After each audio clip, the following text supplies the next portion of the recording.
Welcome back to Game Talk from the Bench. I'm your host, Drew Barreto, and today I'm here with my co-host, my uncle, Andrew Barreto. And we got a lot of NFL news. Teams are making cuts to 53-man rosters. We got some trades, we got some new signings, and we got some more trade requests and some extensions that have been made. No news in the NBA. It's been a slow offseason in the NBA. Warriors still haven't made any moves, but we won't talk about that. And finally, in the MLB, we got some big news.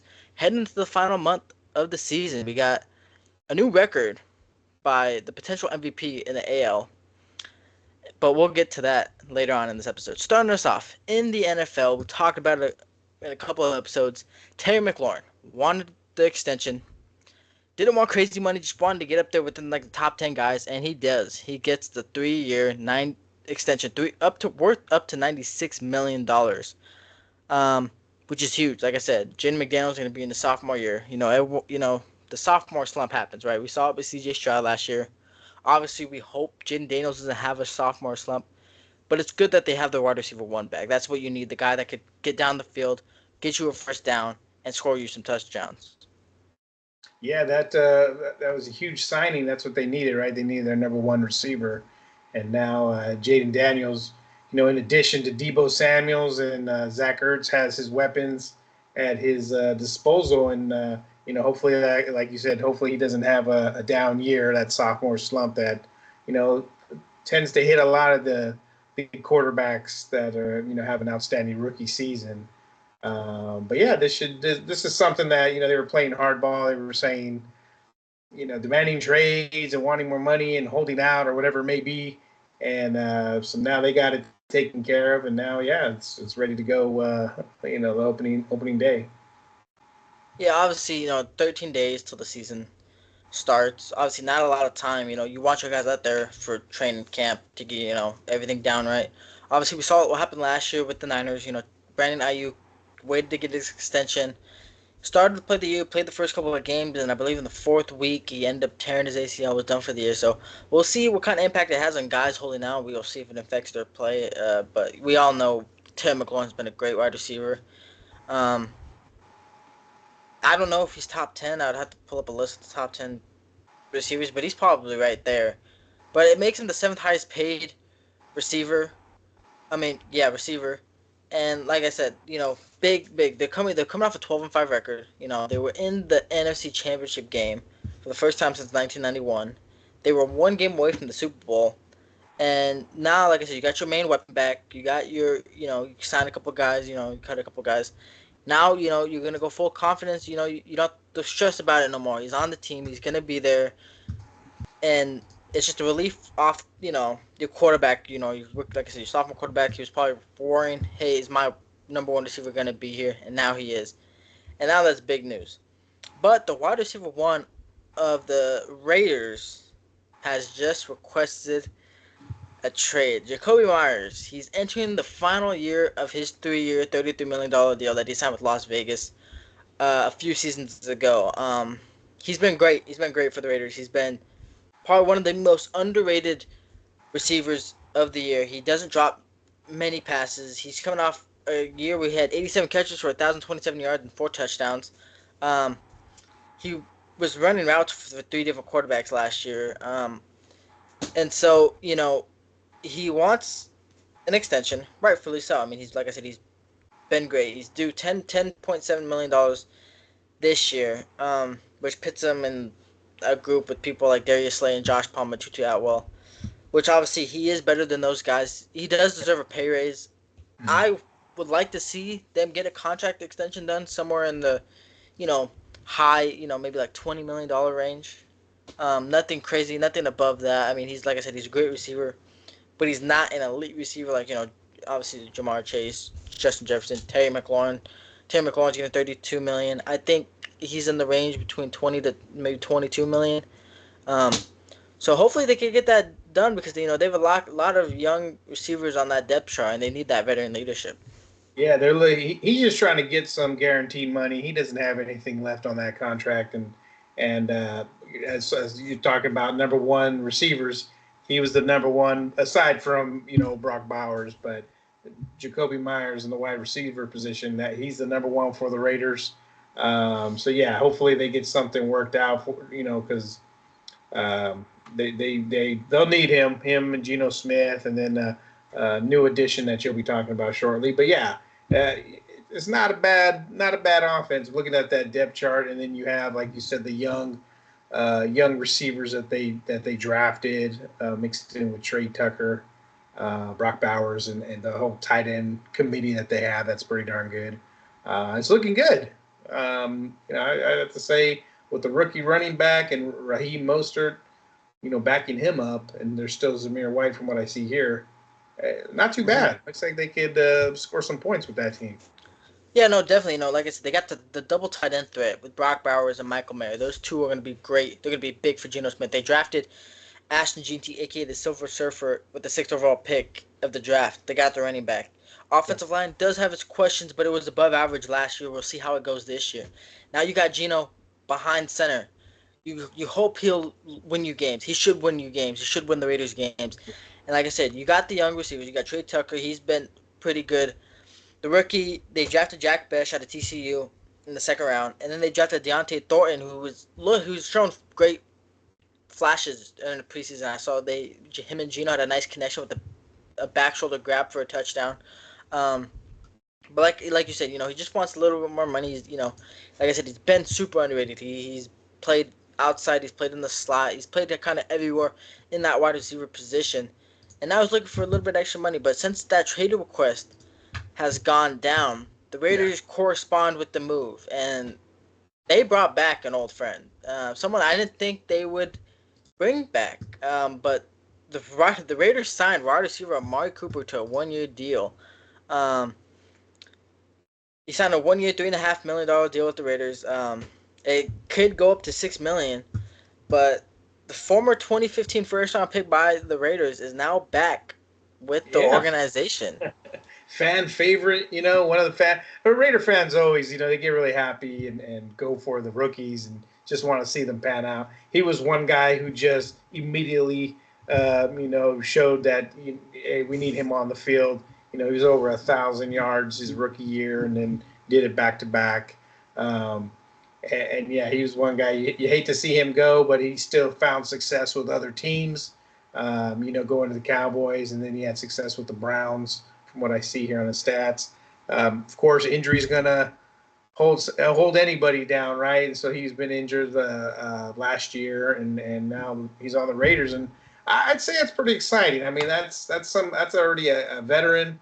He's 31 years old, a veteran guy who's been in the league, and he's done the 1,000 yards. He's been the main guy. He could stretch the field, and he could be just a nice target for Geno Smith.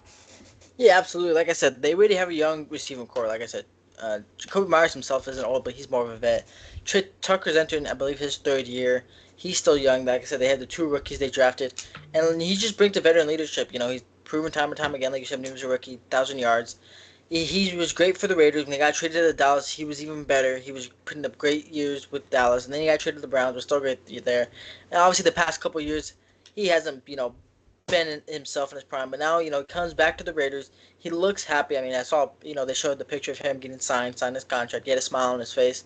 Looks like you never see a smile on his face. But yeah, he looks happy. He's glad to be back, and it's good to see. You want those type of guys on the team. Hopefully, him and Gino could connect. He brings another, like I said, veteran to the team. He's proven. Hopefully, they improves the offense. Like I said, we had Devontae Adams a couple years ago. We haven't had a guy like him since. Obviously, we got Brock Bowers. So the Raiders have struggled with having elite wide receivers, especially keeping them. But yeah, now Amari Cooper is back. He's happy and just excited to go. But before we move on to the next big news, I want to talk about someone who got released, and it's old Raider friend Hunter Renfrow. He signed. He obviously didn't play last year. Um, Signed with the Panthers in the offseason. Was competing for a spot. I thought he was going to get the spot, but they released him today, and it's just heartbreaking because, man, watching him with the Raiders was some beauty. His route running was probably Yeah. top five. He had top five route running. He was just so magical to watch. So I just had to shout out to Hunter Renfrow after seeing him get Third released in today. Renfro, right? Third in Renfro. He was he was good. It's nothing to blow your mind statistically, but I mean, he was the guy who, Carr was looking for on third down, and they made that a habit. But yeah, I mean, it was something else. So we'll see if he catches on with another. Since he left the Raiders, I haven't really been following, to see, how he's projected and how he's went on to other teams, and yeah, it's too bad, but I mean, that's just how the NFL is. It's 1 minute you're starting, or you're a third wide receiver. Next minute you're getting cut and possibly trying to might be out of the league. Who knows? But um, yeah, there's some other.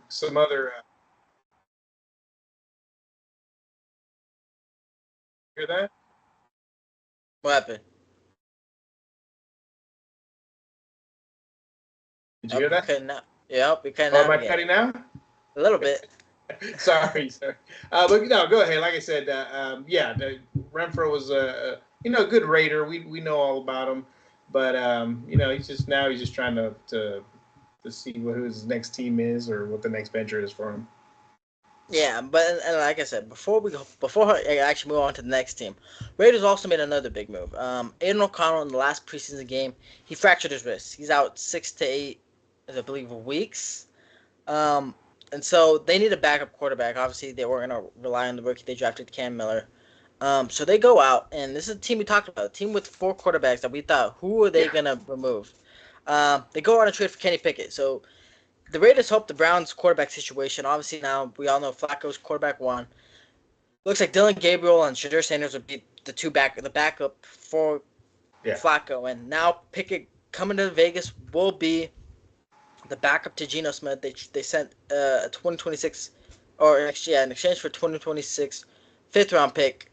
Obviously Pickett he is a Super Bowl champion last year with the Eagles. So I mean, he's a good backup quarterback. Obviously drafted by the Steelers, didn't shine how they wanted him to, and it's been around a couple teams as of recent. But yeah, now he's a backup quarterback to Geno, and that is that. But moving on, we also had another big trade.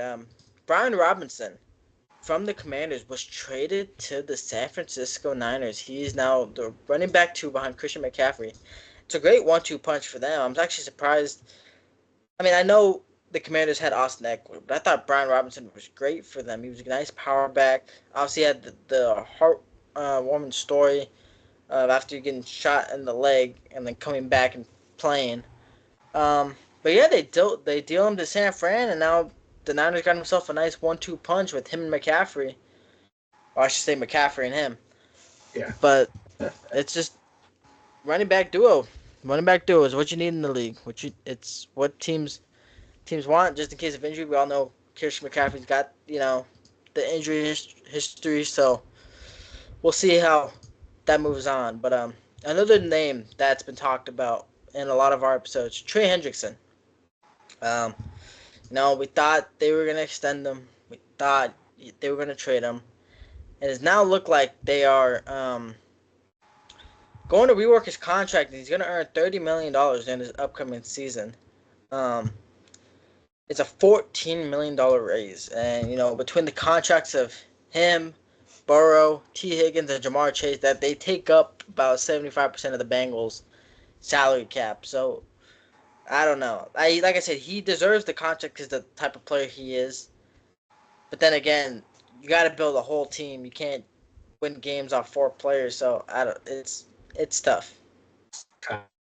It's just gonna be too tough, but he got something done there. He's probably happy, and but like we said before, I just don't see some of these guys who are holding out and demanding trades or unhappy. Just it all boils down to money, and as soon as they get theirs, then they're gonna be happy and go back to their teams that they've been successful with. Um, so they got him signed, and yeah, get him on the field. Yeah, like I said, he'll be a big help to their defense. But then again, they just have a lot of money on just 4 players, and it's tough to build a whole team when you got 4 guys that take up 70, 60, at least 60% of your salary cap. But another, like I said, teams got to get down to 53 players. So a lot of fan favorites will cut. One of them was Tommy DeVito, Tommy Cutlets of the Giants. Obviously, he wasn't going to make the team. They drafted Jackson Dart in the first round. They signed Russell Wilson and Jameis Winston. He obviously wasn't going to make the team, but just had to throw it out there. And he ended up getting released. Another news, Spencer Rattler of the Saints will be the Week 1 starting quarterback for the Saints. And as a guy who loves to draft Alvin Kamara in fantasy football, I don't think I like that. And I don't think it's good for the Saints either. Derek Carr, retired. He retired, but I'm trying to remember. Did they release him first? They might have. Derek Carr is gone. He had the shoulder problem. Obviously, they drafted Tyler Show in the second round. They go with Rattler, the former, I believe, 5th round, 6th round pick. And it might be a long year for Saints fans. It does not look promising, especially with Rattler as your quarterback. Obviously, he started the games last year. He didn't look great. Hopefully, he looks better this year, but it might be rough offensively for Saints that's fans. another situation there where they, I don't know, maybe it was a surprise that Carr retired and called it quits, due to all the injuries he's been having. But I could see this being like, Rattler starting off in the beginning and then maybe giving the rookie a shot, see what he could do, splitting time maybe. Of course, injuries will change things, but he gives it a. I'm not too familiar with him, so I'm not sure there's a whole lot of people familiar with Spencer Rattler. I'm looking to see if he's got a little time in 2024. He's got 4 touchdowns, 5 interceptions, and a little window of opportunity he had. Yeah, no, he peaked in college. He was a big name in his college years. I'm trying to remember the big school he was at. I'm pretty sure it was Oklahoma. I believe he was at Oklahoma. And then he transferred to South Carolina and just wasn't great there. Obviously, hurt his draft stock. He fell to day 3. And, now he's getting the opportunity to start. We'll see how it goes. Like I said, last year he didn't look too great. Like I said, I had Alvin Kamara in fantasy, and Alvin Kamara's fantasy points dropped ever since Spencer Rattler became the starting quarterback. So, I think that's something people should look out for. You know already from experience. Don't draft Alvin Kamara at least. You already know. Top like 5 rounds. Unless he'll be there in the later round. Yeah, unless they're going to struggle scoring points. It looks like. Spencer. I remember watching Spencer Rattler. Instead of hitting the check down to Kamara and giving myself good points, he just would take off running and get the points for himself. But last news that we have regarding the NFL, Travis Kelce. I'm surprised you're bringing this up. I know. I probably shouldn't. But I think it's better. This is big news, man. This is bigger than any NFL news you have. I think it really is. We all know when Taylor Swift and Travis Kelce started getting together, she took over the NFL by storm. Every game, she was on television. She was everywhere. She was recently on his podcast. I don't watch it, but she was recently on his podcast. They've been together for a while, I think over a year now. And now they are engaged. That was the big news coming out this morning. I woke up to it. ESPN even gave me a notification about it. It was all on the news. But Travis Kelce is now engaged to Taylor Swift. I saw a thing saying he was probably waiting to do it after the Super Bowl, but then they got butt whooped Super Bowl, and he probably couldn't do it then. So she's been with him through the loss of a Super Bowl and a win of the Super Bowl. So he's seen her in both different situations of winning and losing and ups and downs, and it's like he's made it official and put a ring on it, like Beyonce says. Yeah, now hopefully for the fans people out there, hopefully he has a good year. Last year was not his best year. I remember my dad had drafted him, and he was just so inconsistent throughout the year. Especially come playoff time. He just didn't show up. I think he had 5 points in my dad's championship game. So hopefully Travis Kelce does do good, except when he plays the Raiders. Even though he plays his best when he does play the Raiders. As the Raiders fans, we would like Travis Kelce to have his worst games against the Raiders, Yeah. just so we could win. But hopefully he has a better year than last year. We all know he's all-time great tight end. Will likely end up in the Hall of Fame. But yeah, big news for him. He is finally engaged to the Taylor Yeah, Swift, and we'll see how long he plays now, right? I mean, like, now he's probably got movies he wants to be in. He was in the Happy Gilmore, the second Happy Gilmore, it wasn't the Happy Gilmore. and he's already has a like you said, a Hall of Fame career. I mean, drafted in 2013, it looks like, and who knows? Maybe this is it for him, and he goes on to his other. Maybe Taylor Swift hooks him up with some other gigs, and he was actually performing in her concerts too, as part of one of the dancers or one of the people who bring her out or whatever it is. But yeah, who knows? He's 35 years old, 6'5". He's a big dude, so we'll see. We'll see what the year brings. Yes, we will. But yeah, congratulations to Travis. But that'll be all for our NFL news. Like I said, no NBA news. NBA news has been slow. But we do have some MLB news. So the other day, we talked about it. We had an episode discussing it. Should Cal Raleigh be the MVP? And I think the answer now is yes, he should.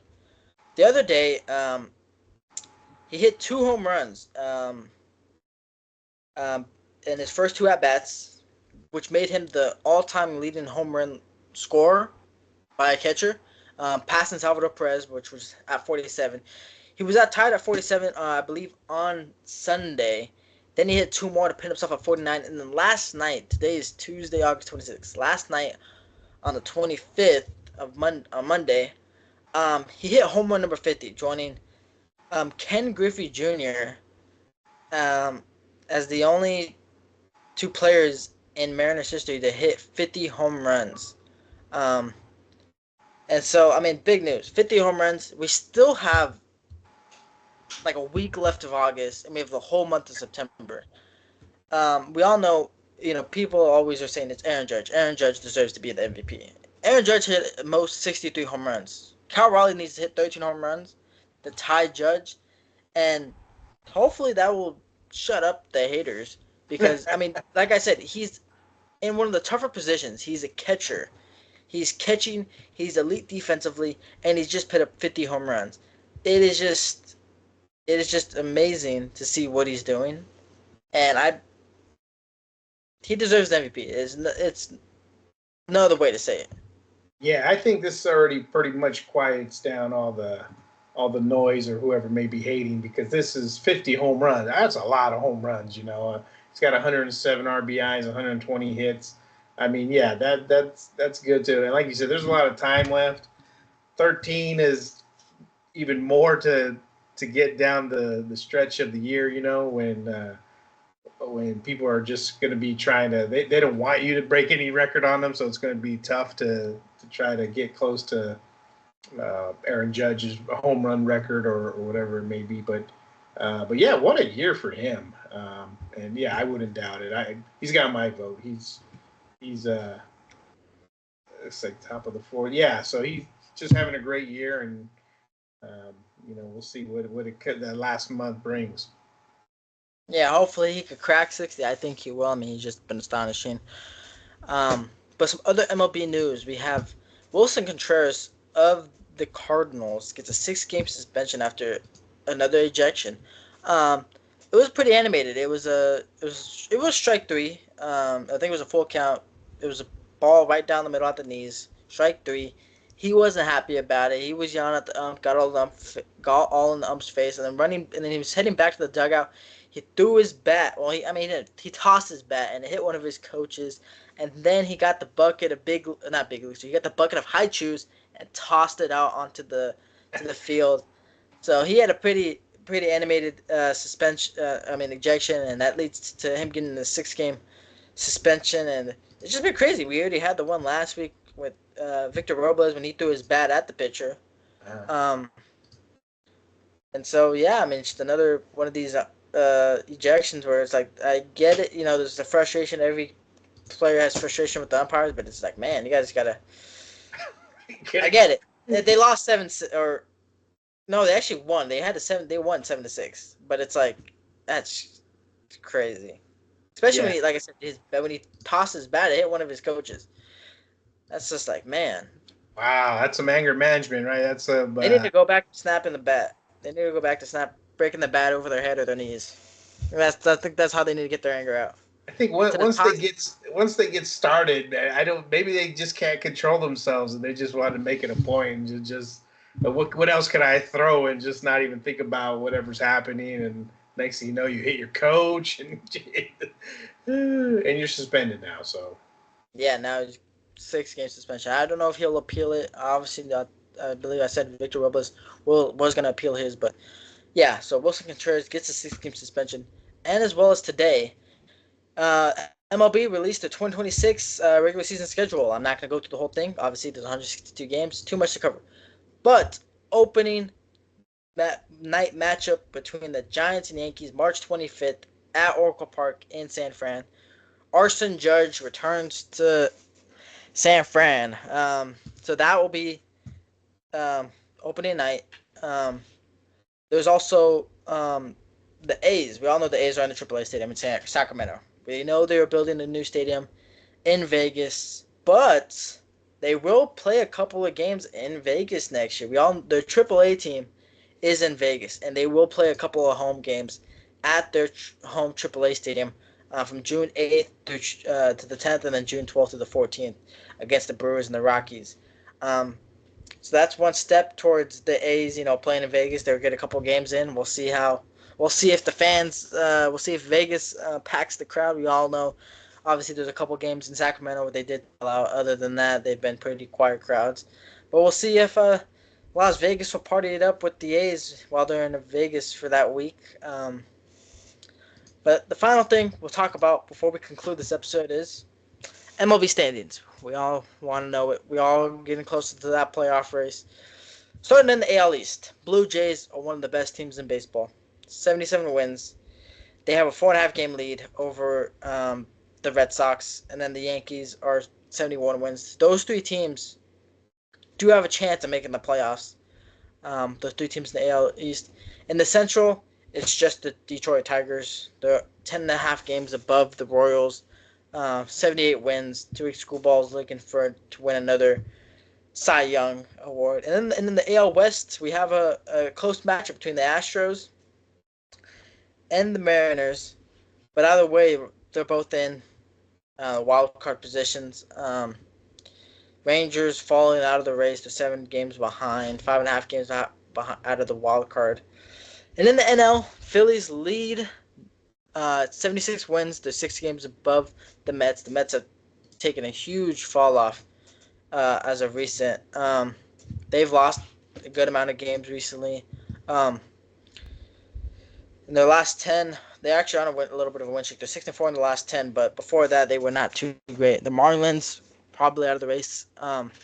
The Mets are curling up one of the top pitching prospects, though. Jonah Tong, he will make his debut this week, so we'll see how that goes. And obviously, we had talked about it last episode. The best team in baseball, the Milwaukee Brewers, are still the best team in baseball. 82 wins. They just lost the series to the Giants, though, but they still hold the most wins. 6 game lead over the Cubs. And then in the NL West, we had another matchup again. Dodgers, Padres. Who would take first place of the division? Padres had it. Then it was tied, and now Dodgers have the lead again. So it's basically whoever plays better for the rest of the way will win the NL West. Dodgers currently at 75 wins. Padres at 74. Both currently, obviously, in playoff position as of now, but still have a month left of baseball, and we'll still wait to see who is dancing in October. But that is all for today. Thank you all for tuning in. I'd like to thank my co-host, my uncle, for joining me today. Don't forget, we are all YouTube, Spotify, TikTok, and Instagram. Go check out our videos. Go comment. Go like and subscribe. Like I said, one last time, thank you all for tuning in. And until next time, stay ready.